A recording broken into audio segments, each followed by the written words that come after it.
as you mentioned, one of the things that we could do is a history of symptoms, looking at how's the function of these three. Is there any sensory loss, muscle weakness, numbness, tingling, things like that. And then you can actually do a physical exam that'll go in and test to see, is there any loss of feeling? Is there any weakness associated with those areas?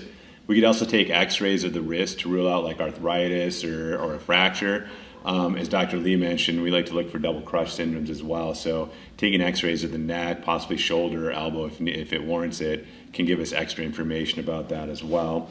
Other tests that may be done could be an ultrasound to see if there's an actual compression of the nerve. Electromyography, where they actually put needles into the muscles to test the activity of the muscles to see if there's a muscle problem that might be mimicking carpal tunnel, is another method.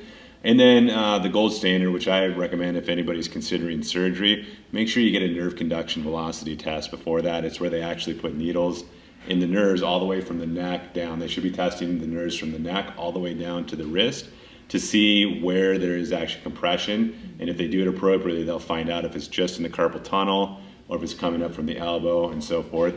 The majority of these cases can be managed conservatively by doing the physical exam, the history, and including some x-rays like we do in our office here.